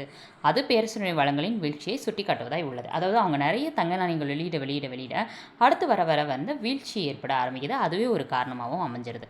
அடுத்தது உலோகவியல். குப்தர்கள் வந்து சுரங்க தொழிலில் ஈடுபட்டிருக்காங்க. உலோக தொழிலில் ஈடுபடு எப்படி சுரங்க தொழில்? ஏன்னா சுரங்க தொழில் இருந்திருந்தால் தான் அவங்களால தங்கம், வெள்ளி இதெல்லாம் எடுத்து நாணயங்களை உருவாக்கி இருக்க முடியும். ஓகேங்களா. அடுத்தது, உலோக தொழில் வளர்ச்சி பெற்றிருந்தது என்பதற்கு எடுத்துக்காட்டு சந்திரகுப்தரால் நிறுவப்பட்ட மெக்ராலி இரும்புத்தூண் அப்படின்றது. அதாவது மெக்ராலி இரும்புத்தூண் அப்படின்றது துருப்பிடிக்காத ஒரு இதுக்கு வந்து எடுத்துக்காட்டாக சொல்லலாம். ஓகேங்களா. ஸோ அந்த துருப்பிடிக்காததை அப்போவே வந்து நல்லா வளர்ச்சி அடைஞ்சிருக்குன்னா அவங்கக்கிட்ட உலோக தொழில் பற்றின ஒரு அறிவு இருந்திருக்கு அப்படின்றத இந்த இடத்துல பதிவு பண்ணுறாங்க. அடுத்தது, குப்தர்கள் என்னென்ன உலோகங்களை பயன்படுத்தினாங்கன்றது ஜஸ்ட் ஃபுல்லாக வந்து ஒரு டைம் ரீட் பண்ணி வச்சுக்கோங்க, பெட்டராக இருக்கும். இரும்பு, தங்கம், தாமிரம், தகரம், ஈயம், பித்தளை, செம்பு, மணிவெண்கலம், மைக்கா, மேங்கனீஸு, சிகப்பு சுண்ணம் இதெல்லாம் வந்து அவங்க பயன்படுத்தி இருந்திருக்கிறாங்க. ஸோ இதில் வந்து மெயினாக வந்து மேங்கனீஸ் அப்படின்னு சொல்லி பார்த்தோம் அப்படின்னா இது ஒரே ஒரு பிளேஸில் மட்டும்தான் கிடைக்கும். இது உங்களுக்கான கேள்வி. 10th ஜாகிரஃபி ஒருவேளை ஏற்கனவே நீங்கள் ப்ரிப்பேர் பண்ணியிருக்கீங்க அப்படின்னா 10th ஜாகிரஃபியில் இந்த லெசன் வந்து வளங்கள் லெசனில் இருக்கக்கூடியது. உங்களுக்கு ஆன்சர் தெரிஞ்சிச்சு அப்படின்னா கீழே கமெண்ட் பாக்ஸில் கமெண்ட் பண்ணுங்கள். நெக்ஸ்ட்டு மைக்கான்றது ஒரு நல்ல ஒரு இது வந்து கடத்தாத ஒரு இதுன்னு சொல்லலாம். ஓகேங்களா. ஸோ அதனால தான் நிறைய இடத்துல பயன்படுத்துவாங்க. ஓகேங்களா. மின்சாரத்தை கடத்தாத ஒரு பொருள். அடுத்தது பார்க்கலாம். சமூகம். குப்தர் கால சமூகம் அப்படின்றது 4 வர்ணங்களை கொண்ட வர்ணாசிரம முறையில் இருந்தது. ஸோ 4 வர்ண சிஸ்டம் வந்து அவங்கள்ட்ட இருந்திருக்கு. தந்தை வழி சமூகமாக இருந்திருக்கு. மனுவின் சட்டங்கள் நடைமுறையில் இருந்துச்சு. மனுப்படி தான் அவங்க ஆட்சி செஞ்சுருக்காங்க. ஸோ அவற்றின்படி பெண்கள் தந்தை, கணவன் அல்லது மூத்த மகனின் பாதுகாப்பில் இருந்திருக்காங்க. ஸோ வந்து பிறந்தவுடனே தந்தை பாதுகாப்புலையும், கல்யாணம் செய்துக்கிட்டவனே கணவன் பாதுகாப்புலையும், கொஞ்சம் வந்து அடுத்த மகன் வந்து பொறுப்பில் வரும்போது மூத்த மகனுடைய பாதுகாப்புலையும் இருந்திருக்கிறாங்க அப்படின்ற மாதிரி சொல்லியிருக்காங்க. பெண்கள் பலதார மனம் அப்படின்றது கொஞ்சம் நடைமுறையில் இருந்திருக்கு. அரசர்களும் நிலப்பரப்புகளும் ஒன்றுக்கும் மேற்பட்ட மனைவியரை வந்து பெற்றிருந்திருக்கிறாங்க. ஸோ பலதார மனம் அப்படின்றது அதுதான். குபேரனாக துருபாஸ்வமணி அப்படின்னு சொல்லிட்டு 2ஆம் சந்திரகுப்தருக்கு 2 அரசியர்கள் இருந்தாங்க அப்படின்றத வந்து நமக்கு என்ன பண்ணியிருக்காங்கன்னா கல்வெட்டில் மென்ஷன் பண்ணியிருக்காங்க. ஓகேங்களா. அப்போ 2ஆம் சந்திரகுப்தருக்கு வந்து 2 மனைவிகள், குபேரனாக துருபஸ்வாமானி. இதில் வந்து நம்ம ஏற்கனவே ஒருத்தரை பார்த்துருக்கோம். யாருன்னா 1ஆம் சந்திரகுப்தர் இருப்பார்ல, அவருக்கு வந்து என்னது லிச்சாவியாலேருந்து குமாரதேவியை மணந்திருப்பாங்க. ஓகேங்களா. ஸோ இதையும் இங்கே வந்து ஒரு மனைவியை படிக்கிறீங்கன்னா ஏற்கனவே வேறு என்ன படிச்சோன்றதை ரீகால் பண்ணிடுங்க. அடுத்தது பார்க்கலாம். உடன்கட்டை ஏறுமுறை குப்தர்கள் காலத்தில் பின்பற்றப்பட்டது. ஸோ உடன்கட்டைன்றது சதின்றதை ஒழிச்சது வந்து 1829 கிட்ட வெள்ளியம் பன்னி பிரபு காலத்தில். இது வந்து நம்ம ஐயனமில் படிப்போம். அடுத்தது அடிமை முறை. இந்தியாவில் அடிமை முறை மேலை நாடுகளில் இருந்தது போல் ஒரு நிறுவனமாக இல்லை, ஆனால் அடிமை முறைகள் இருந்திருக்கு. அதுக்கான சான்றுகள் நமக்கு இருக்குது அப்படின்ற மாதிரி சொல்லியிருக்காங்க. அடுத்த சமயம். குப்தர்கள் என்ன சமயத்தை பின்பற்றினாங்க அப்படின்னா வேத சமயமும் வேத சடங்குகளும் புத்துயிர் பெற்று மீண்டும் நடைமுறைக்கு வந்தது. ஓகேங்களா? ஏன்னா வேத சடங்குகள் இப்போ குதிரைகளை பலியிடக்கூடிய வேத சடங்கு அவர் நடத்தியிருப்பார். வேத வேள்வின்னு சொல்லுவாங்க, அதெல்லாம் நடத்தியிருப்பார். ஸோ இதெல்லாமே மீண்டும் நடைமுறைக்கு இவங்க காலத்தில் வந்திருக்கு. ஓகேங்களா? சமுத்திரகுப்தரும் முதலாம் குமாரகுப்தரும், நல்லா பார்த்துக்கோங்க, சமுத்திரகுப்தருடைய பேரன் தான் யார்? இவருடைய இந்த முதலாம் குமாரகுப்தர்னு சொல்லப்படுறவர். இப்போ தாத்தாவும் பேரனும் 2 பேருமே வந்து குதிரைகளை பலி கொடுத்துருக்காங்க. அஸ்வமேத யாகம் இந்த மாதிரி தாத்தா பேரன்னு படிச்சிங்கன்னா கொள்ளப்பாது உங்களுக்கு. ஓகேங்களா? ஸோ அடுத்து பார்க்கலாம். குப்தர்கள் காலத்தில் தான் உருவ வழிபாடு தொடங்கியதையும் வைணவம் சைவம் அப்படின்னு சொல்லிட்டு 2ஆக பிரியறதையும் காண்போம். ஸோ வந்து அப்போ உருவ வழிபாடு யாருடைய காலத்தில் துவங்கியது அப்படின்னா குப்தர்கள் காலத்தில் தான் துவங்கியிருக்கு. ஓகேங்களா? வைணவம் சைவம் சொல்லிட்டு 2ஆக பிரிஞ்சதும் வந்து யாருடைய காலத்தில்? குப்தர்களுடைய காலத்தில். ஹீனயானம் மகாயானம்னு சொல்லிட்டு பிரிஞ்சதும் இவங்களுடைய காலத்தில் தான் அப்படின்னு சொல்லியிருப்பாங்க. ஹீனயானம்ன்றது இப்போ எடுத்துக்காட்டுக்கு இப்போ பௌத்தர் இருக்காங்கன்னு வச்சுக்கோ. இப்போ புத்தர் இருக்கார். புத்தர் என்ன பண்ணியிருப்பாரு அப்படின்னா சாமி இருக்கணும்னு சொல்லியிருக்க மாட்டார், இல்லைன்னு சொல்லியிருக்க மாட்டார். ஆனால் புத்தரையே ஒரு சாமியை வழிபடுறவங்க ஒரு குரூப்பு, புத்தர் சொன்ன கோட்பாடுகளை மட்டும் வழிபடுறவங்க ஒரு குரூப்பு. இதெல்லாம் வந்து நம்ம சமணம் பௌத்தம் படிக்கக்கூடிய யூனிட் 8ல் தெளிவாக படிப்போம். ஓகேங்களா? அந்த லெசன்ஸில் நான் இன்னும் உங்களுக்கு தெளிவாக சொல்கிறேன். அடுத்தது கலையும் கட்டடக்கலையும். கட்டுமான கோவில்களை முதலாக கட்டியவர்கள் குப்தர்கள். நிறைய பாருங்களேன், புதுசாக இவங்க நிறைய கொண்டு வந்திருக்காங்க.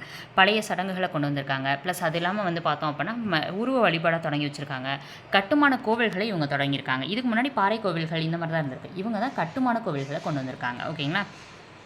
அடுத்து இது முன்பிருந்த மரபான பாறை குடைவரை கோவில்களின் அடுத்த கட்ட பரிணாம வளர்ச்சி. அதாவது பாறை குடைவரை கோவிலுக்கு அதுக்கு அடுத்த கட்ட வளர்ச்சி தான் எதுனா இந்த கட்டுமான கோவில்கள். கோபுரங்களோடும் விரிவான செதுக்கு வேலைப்பாடுகளோடும் அனைத்து இந்திய தெய்வங்களும் வந்து இந்த கோவில்கள் கட்டப்பட்டது. அனைத்து இந்து தெய்வங்களுக்கும் கட்டப்பட்டிருக்கு. மிகவும் குறிப்பிடத்தக்க பாறை குடைவரை கோவில்கள்ன்றது இதுக்கு முன்னாடி இருந்தது. ஓகேங்களா? ஏன்னா பாறை குடைவரை கோவில்கள் வந்து அடுத்து தான் இந்த கட்டுமான கோவில்கள்ன்றதை இவங்க படிச்சிருக்காங்க. அப்போ அந்த பாறை குடைவரை கோவிலில் முக்கியமான எது இருந்துச்சு? அஜந்தா, எல்லோரா, பாக், உதயகிரி. இது எல்லாமே உதயகிரி பாறை கல்வெட்டு அப்படின்றது 2ஆம் சந்திரகுப்தர் காலத்தில் இருந்ததுன்றதை நம்ம இன்ட்ரோடக்ஷனில் போன வீடியோவில் பார்த்துருக்கோம். ஸோ ஒவ்வொன்றும் படிக்கும்போது ரீட் பண்ணிக்கோங்க. மதுரா பாறை கல்வெட்டாக இருக்கட்டும், ஒவ்வொன்றா நம்ம எல்லாத்தையும் பார்த்து தான் அதை ஃபுல்லாக ரீட் பண்ணிக்கோங்க. அஜந்தான்றதும் எல்லோரான்றதும் எங்கே இருக்குது அப்படின்னா மகாராஷ்டிராவில் இருக்கக்கூடியது. ஓகேங்களா? அதுக்கடுத்து பாக் அப்படின்றது எங்கே இருக்குன்னா மத்திய பிரதேசத்தில் இருக்கக்கூடியது. ஓகேங்களா? அதுக்கடுத்து பார்த்தோம் அப்படின்னா உதயகிரி எங்கே இருக்குது அப்படின்னா ஒடிஷாவில் இருக்கக்கூடியது. அடுத்தது இக்கால பகுதியில் கட்டுமான கோவில்கள் வந்து திராவிட பாணி கூறுகளை ஒத்திருந்தன. அவங்க கட்டியிருக்க கட்டுமான கோவில்கள் நம்மளுடைய திராவிடர்கள் கட்டக்கூடிய அதையும் சேர்த்து பார்த்தோம் அப்படின்னா கொஞ்சம் போயிருக்கு அப்படின்ற மாதிரி சொல்லியிருக்காங்க. அடுத்து குப்தர்களின் உலோக சிற்பத்திற்கு 2 எடுத்துக்காட்டுகளை சொல்லலாம். ஒன்று நாலந்தாவில் இருக்கக்கூடிய 18 அடி உயரமுள்ள புத்தருடைய செப்பு சிலை. நாலந்தா பல்கலைக்கழகத்தை கட்டினவர் குமாரகுப்தரும் அவருடைய தாத்தாவும் அஸ்வமேத யாகம் நடத்தியிருக்காங்க. ஸோ நாலந்தாவில் 18 அடி உயரமுள்ள புத்தரோட செப்பு சிலை இருந்திருக்கு. என்ன சிலைன்னு கேட்பாங்க? செப்பு. ஓகேங்களா? எதனால் ஆயிருக்குன்னு கேட்பாங்க. சுல்தான் கஞ்ச் அப்படின்ற ஒரு இடத்துல அங்கே வந்து 7.5 அடி உயரமுள்ள புத்தருடைய உலோக சிற்பம் இருக்குது. செப்பு சிலை வேறு, உலோக சிற்பம் வேறு. அடுத்து உலோக சிற்பம் எங்கே இருக்குன்னு கேட்பாங்க, செப்பு சிலை எங்கே இருக்குன்னு கேட்பாங்க. டிஃப்ரென்ஸ் புரிஞ்சு தெளிவாக படிங்க. குப்தர்களுடைய ஓவியக்கலைக்கு மிக சிறந்த எடுத்துக்காட்டுகள் அப்படின்னா எதை சொல்லலாம் அப்படின்னா அஜந்தா குகை ஓவியத்தை சொல்லலாம். குவாலியர் பாக் குகையில் காணப்படும் ஓவியங்கள் இதையும் சொல்லலாம். இப்போ இதுலேருந்து என்ன தெரிஞ்சுக்கணும்னா அஜந்தான்றது எங்கே இருக்குது? மகாராஷ்டிராவில் இருக்கக்கூடியது. குவாலியர் பாக்கு அப்படின்றதுனால எங்கே இருக்குது? மத்திய பிரதேசத்தில் இருக்கக்கூடியது. ஓகேங்களா? அடுத்தது இலக்கியம். இவங்களுடைய காலத்தில் என்ன இலக்கியங்கள் இருந்தது? பிராகிருதம் மக்களால் பேசப்படும் மொழியாக இருந்த போதிலும் குப்தர்கள் சமஸ்கிருதத்தை அலுவலக மொழியாக கொண்டிருந்தார். அப்போ குப்தர்கள் காலத்தில் மக்கள் பேசினது பிராகிருதம். ஓகேங்களா? ஆனால் அலுவலகத்தில் இருந்தது சமஸ்கிருதம். ஓகேங்களா? ஸோ குப்தர்கள் அப்படின்றவங்க என்ன தான் வந்து வரையெல்லாம் நிறைய பொருந்தாலும் அடிமை முறையெல்லாம் இருந்தாலும் எல்லாத்தையும் சமமாக பார்த்தாங்கன்னு வச்சுக்கோங்க. சமமாக பார்க்கல, சாரி மாற்றி சொல்லிட்டேன். ஓகேங்களா? க்ளூ சொல்கிறேன்னு நினச்சிட்டேன், மாற்றி சொல்கிறேன், தப்பாக எடுத்துக்காதீங்க. ஸோ எல்லாரையுமே வந்து அவங்க வந்து என்ன பண்ணலை, சமமாக பார்க்கல. ஏன்னா அடிமை முறை இருந்தது, விவசாயிகள்கிட்ட அதிகமாக வரி வசூல் பண்ணாங்க. இந்த மாதிரி சமமாக பார்க்கல. அப்போ சமம் அப்படின்னு வந்துட்டாலே சமஸ்கிருதம்னு வந்துடணும். ஓகேங்களா? ஸோ அடுத்தது பார்க்கலாம். அவர்களுடைய கல்வெட்டுகள் அனைத்தும் சமஸ்கிருத மொழியிலேயே இருந்தது. குப்தர்களுடைய காலத்தில் சமஸ்கிருத இலக்கணமும் வளர்ச்சி பெற்றது. அது பாணினி எழுதிய அஷ்டதியாயி. ஸோ அஷ்டதியாயின்ற நூல் யாரோடதுன்னு கேட்பாங்க, பாணினியுடையது. ஓகேங்களா? ஸோ அடுத்தது பதஞ்சலி எழுதிய மகாபாஷ்யம். ஸோ மகாபாஷ்யம்ன்ற நூல் யாருடையது அப்படின்னா பதஞ்சலியுடையது. அடுத்தது வங்காளத்தை சேர்ந்த சந்திரகோமியா என்ற பௌத்த அறிஞர் சந்திர வியாகரணம் அப்படின்னு சொல்லிட்டு ஒரு இலக்கண நூலை எழுதியிருக்கார். ஸோ இது ஈஸி தான். சந்திரன் வந்து ஈஸியாக ஞாபகம் வச்சுக்கலாம். ஓகேங்களா. ஸோ இவர் ஒரு பௌத்த அறிஞன்றதை நம்ம ஞாபகத்துக்கு வச்சுக்கணும். இவர் எதை சேர்ந்தவர் அப்படின்னா வங்காளத்தை சேர்ந்தவர். இதை கேட்பாங்க. எந்த இதை சேர்ந்தவர் சந்திரகோமியா அப்படின்றவர் அப்படின்ற மாதிரி கேட்பாங்க. அப்போ எங்கே அப்படின்னா வங்காளம். ஓகேங்களா. ஸோ ஏன்னா இதில் கூற்று காரணம்ல கேட்டால் நம்ம மிஸ் பண்ணிடக்கூடாது. இது ஒரு இலக்கண நூல் அப்படின்றதையும் நம்ம என்ன பண்ணிடக்கூடாது, மறந்துடக்கூடாது. அடுத்தது காளிதாசர் இயற்றிய நாடக நூல்கள் என்னென்ன அப்படின்னா, அதாவது நாடக நூல்களும் இயற்றியிருக்காரு, அது தவிர மற்ற நூல்களும் இருக்குது. என்னென்ன அப்படின்னா சாகந்தர நாடகமாக இருக்கட்டும், இல்லை மாளவி காக்னிமித்திரம், விக்ரம ஊர்வசியம், இது எல்லாமே இவருடைய நூல்களாக சொல்லப்படுது. அடுத்தது பார்க்கலாம். அவருடைய ஏனைய சிறப்பு நூல்னா எதை சொல்லலாம், மேகதூதம், ரகுவம்சம், குமார சம்பவம், ரிது சம்ஹாரம். இந்த மாதிரி வித்தியாசமான இருக்க பேர் எல்லாமே யாருடையது அப்படின்னு சொல்லி பார்த்தோம் அப்படின்னா நம்மளுடைய காளிதாசருடையது. அடுத்தது கணிதம், வானியல், மருத்துவம். ஸோ இதுதான் கொடுத்துருக்காங்க, பார்க்கலாம். பூஜ்ஜியத்துடைய கண்டுபிடிப்பும் அதன் பரிணாம வளர்ச்சியாக தசம எண் முறையும் குப்தர்கள் நவீன உலகிற்கு விட்டு சென்ற மரபு வழி சொத்தாகும். ஸோ வந்து அதுக்கு முன்னாடி பூஜ்ஜியம் பயன்படுத்தலை, இவங்க தான் பூஜ்ஜியம் பயன்படுத்த தொடங்கியிருக்கிறாங்க. ஸோ அது ஒரு கண்டுபிடிப்பு. ஸோ அது இல்லாமல் தசம எண் அப்படின்றது இவங்க தான் வந்து பயன்பாட்டுக்கு கொண்டு வந்திருக்காங்க. இது நமக்காக அவங்க விட்டுட்டு போன ஒரு சொத்து. ஆரியப்பட்டர், வராகமிகிரர், பிரம்மகுப்தர் இவங்களுடைய காலப்பகுதியில் சேர்ந்த முக்கிய கணிதவியல் வானியல் அறிஞர்கள் ஆவர். அதாவது ஆரியப்பட்டர், வராகமிகிரர், பிரம்மகுப்தர் நல்லா பார்த்துக்கணும். கணிதவியல் மற்றும் வானியல் அறிஞர், ஏன்னா இவங்களை கொடுத்துட்டு இவங்க வந்து எதை சார்ந்தவங்கன்னு கேட்பாங்க. அடுத்தது ஆரியப்பட்டர் தனது நூலான சூரிய சித்தாந்தாவில் சூரிய சந்திர கிரகணங்களுடைய உண்மை காரணங்களை சொல்லியிருக்கிறார். ஏன்னா ஆரியப்பட்டன்றவர் ஒரு வானியல் அறிஞர்னு கூட சொல்லலாம். ஸோ அப்போ அவர் வந்து சூரிய சித்தாந்தான்ற நூலில் சூரிய கிரகணத்தை பற்றி எழுதியிருக்காரு. சூரிய ஆரிய இதை வச்சு ஞாபகம் வச்சுக்கோங்க. ஓகேங்களா. ஆரியப்பட்டர் சூரிய சித்தாந்தம், யாருன்னு கேட்டாங்கன்னா ஆரிய சூரியன்ற மாதிரி. அடுத்தது பூமி தன்னுடைய அச்சில் சுழல்கிறது அப்படின்ற உண்மையை அறிவித்த ஃபஸ்ட்டு இந்திய வானியல் அறிவியலாளர் அப்படின்னா அவர் யாரை சொல்லலாம் அப்படின்னா நம்மளுடைய ஆரியப்பட்டரை தான் சொல்லணும். ஆரியப்பட்டர் தான் இதை வந்து சொல்லியிருக்காரு. ஆரியப்பட்டர் தன்னோட அச்சில் பூமி சுழலுது அப்படின்றத சொல்லியிருக்காரு. மருத்துவத்துறையில் புகழ்பெற்ற அறிஞர் அப்படின்னா அவர் யாரை சொல்லலாம்னா தன்வந்திரி சொல்லலாம். தானாக வந்து என்ன பண்ணுவாங்க, சேவை பண்ணுவாங்க. டக்குன்னு ஒருத்தர் அடிபட்டுருச்சுன்னா அதான் மருத்துவத்துறையில் இருக்கக்கூடிய புகழ் பெறுறது அப்படின்ற மாதிரி. அடுத்து இவர் வந்து ஒரு ஆயுர்வேத நிபுணராக இருந்திருக்கிறார். யார் அப்படின்னா இந்த தன்வந்திரி அப்படின்றவர் ஆயுர்வேத நிபுணராக இருந்திருக்காரு. அதுக்கு அடுத்தது சாரக்கர் அப்படின்றவர் ஒரு மருத்துவ அறிவியல் அறிஞர். இவர் வந்து சாரக்கன்றவரும் ஒரு மருத்துவ அறிவியல் அறிஞர், அதையும் நம்ம தெரிஞ்சுக்கணும். அடுத்தது வந்து சுஷ்ருதர் வந்து அறுவை சிகிச்சை செய்முறையை பற்றி விளக்கிய முதல் இந்தியர். ஸோ அறுவை சிகிச்சை பற்றி சொல்கிறவர் யார் அப்படின்னா இந்த சுஷ்ருதர்ன்றவர். இவ்வளோ தான் நமக்கு இந்த குப்தர்களை பற்றி இதில் கொடுத்துருக்கக்கூடியது. அடுத்தது வர்த்தனா, இவங்க வந்து ஸ்டார்ட் பண்ணிட்டாங்க. ஓகேங்களா. வர்த்தனாஸ் வந்து கொடுத்துட்டாங்க. ஸோ வர்த்தனாஸ் வந்து நீங்கள் ஜஸ்ட் ஒரு டைம் வந்து ரீட் பண்ணி வச்சுக்கோங்க. ஓகேங்களா. ஏன்னா இது ரொம்ப முக்கியமானது தான், இல்லை நான் சொல்ல மாட்டேன். ஆனால் என்ன அப்படின்னா ஒன் டைம் வந்து ரீட் பண்ணி வச்சுக்கலாம். ஓகேங்களா. ரொம்ப ஒரு நோட்ஸ் எடுக்கணுன்ற அளவுக்கு இல்லாமல் குப்தர்கள்ன்றது நம்மளோட சிலபஸில் இருக்குது. ஆனால் குப்தரோடு சேர்த்து இந்த வர்த்தனாஸ் வராங்க, அதில் ஹர்ஷர் ரொம்ப முக்கியமானவர் அப்படின்றதுனால இதை ஒன் டைம் பார்த்து வச்சுக்கோங்க. ஓகேங்களா. ஸோ வந்து நீங்கள் இந்த ஃபஸ்ட்டு இந்த குப்தர்களை தெளிவாக படிச்சுட்டு நோட்ஸ் எடுத்து முடிச்சுட்டு வர்த்தனர்களுக்குள்ளே போங்க. ஓகேங்களா. ஸோ இதோட நம்ம வந்து 6th புக்கில் இருக்கக்கூடிய குப்தர்களை கம்ப்ளீட் பண்ணியாச்சு. ஓகேங்களா. மெயினாக வந்து இதில் பார்க்கக்கூடியது யார் யார் வந்தாங்க ஆட்சிக்கு. ஃபஸ்ட்டு ஸ்ரீகுப்தர் வந்திருப்பார். ஸ்ரீகுப்தருக்கு அடுத்தது நமக்கு கடோத்கஜர் அடுத்து முதலாம் சந்திரகுப்தர், சமுத்திரகுப்தர், இரண்டாம் சந்திரகுப்தர். அதுக்கு அடுத்து வரவங்க தான் ரொம்ப முக்கியம். ஓகேங்களா. ஸோ ஏன்னா இதுக்கு முன்னாடி வந்தவங்கள பெரிய அரசர்கள். ஸோ ஈஸியாக எல்லாம் படிச்சிருப்பீங்க. அடுத்து வரவங்கள குழப்பிடக்கூடாது. குமாரகுப்தர். ஓகேங்களா. அதுக்கடுத்து ஸ்கந்தகுப்தர். அடுத்து பாலாதித்யர் என்கிற முதலாம் நரசிம்மகுப்தர். அவர் முடித்தோடனே விஷ்ணுகுப்தர். இதோட நமக்கு முடிவுக்கு வருது அவங்களுடைய ஆட்சி அப்படின்றது. ஓகேங்களா. ஸோ இதில் ஒரு சில கொஷின்ஸ் கேட்குறேன். உங்களுக்கு ஆன்சர் தெரியுது, எதுக்கு தெரியுதோ அதுக்கு ஆன்சர்ஸ் பண்ணுங்கள். ஓகேங்களா. ஸோ முதல் கேள்வி, அலகாபாத் தூண் கல்வெட்டு அப்படின்றது யாருடைய காலத்துடையது? இது நம்ம வீடியோ 1ல் இதுக்கு ஷார்ட்கட் சொல்லியிருந்தோம். ஓகேங்களா. ஸோ வீடியோ 1 பார்க்காதவங்களுக்கு கொஞ்சம் டஃப்பாக தான் இருக்கும், டவுட்டாக தான் இருக்கும். ஏன்னா வீடியோ 2ல் இது வரலை. ஓகேங்களா. பார்ட் 2ல். ஸோ வீடியோ 1 பார்க்காதவங்க முடிஞ்ச வரைக்கும் அதை பார்த்துருங்க. அதோட கன்யூஸ் தான் அடுத்தது. ஸோ அப்போ தான் புரியும் தெளிவாக. அடுத்து இரண்டாவது கேள்வி, இப்போ குப்த அரசர்னு பார்த்தோம் இல்லையா. ஸோ இந்த குப்த அரசை தோற்றுவித்தவர் யார்? இது இரண்டாவது கேள்வி. அடுத்தது மூன்றாவது கேள்வி, நாலந்தா பல்கலைக்கழகத்தை கட்டியவர் யார்? நான்காவது கேள்வி என்ன அப்படின்னா நமக்கு 2ஆக பிரிச்சிருப்பாங்க. ஓகேங்களா. ஸோ அவங்க வணிகத்தில் ஈடுபட்டவங்கள ஸ்ரேஸ்தி, சார்த்தவாகான் 2ஆக பிரிச்சிருப்பாங்க. அந்த சார்த்தவாகான்றவங்க ஒரு இடத்துல இருந்து செய்கிறவங்களா இல்லை நிறைய இடத்துக்கு போயிட்டு வந்து செய்கிறவங்களா? ஓகேங்களா. தொழில் செய்கிறவங்களா அப்படின்றத சொல்லுங்கள். அடுத்தது ஐந்தாவது கேள்வி என்ன அப்படின்னு சொல்லி பார்த்தோம் அப்படின்னா பாக் அப்படின்னு சொல்லப்படக்கூடிய ஏரியா வந்து எங்கே இருக்குது. இப்போ எடுத்துக்காட்டுக்கு பார்த்தோன்னா உதயகிரி அப்படின்றது ஒடிஷாவில் இருக்கக்கூடிய ஒரு பாறை கல்வெட்டு. அது மாதிரி பாக் அப்படின்றது எங்கே இருக்கக்கூடியது. இதுக்கு நான் ஷார்ட்கட் சொல்லலை, ஆனால் அங்கே இருக்குது புத்தகத்தில். நீங்கள் அதை நோட் பண்ணணும். ஏன்னா அந்த பாயிண்ட்டை வந்து ஜஸ்ட் ஒன் டைம் ரீட் பண்ணிட்டு போயிடக்கூடாது. அதுக்காக கேட்கப்பட்டது. இந்த 5க்கும் ஆன்சர் தெரிலனாலும் தவறு இல்லை. ஏன்னா நீங்கள் முதல் தடவை தான் படிக்கிறீங்க.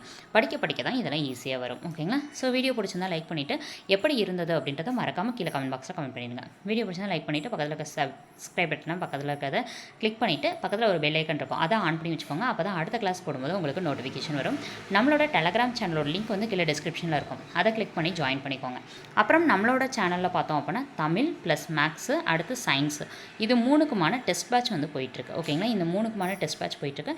இந்த பேட்சில் ஜாயின் பண்ணணும் அப்படின்னு நினைக்கிறவங்க கீழே கான்டாக்ட் நம்பர் கொடுக்குறோம், அந்த கான்டாக்ட் நம்பருக்கு ஜாயின் பண்ணிக்கலாம் கால் பண்ணி. ஓகேங்களா. ஸோ வந்து உங்களுக்கு ஃபுல் பேட்ச் வேணும்னாலும் நீங்கள் இந்த நம்பருக்கு கால் பண்ணி டீட்டெயில்ஸ் வந்து கேட்டுக்கலாம். ஓகேங்களா. ஸோ வீடியோ பிடிச்சிருந்தா லைக் பண்ணுங்கள். தேங்க்யூ.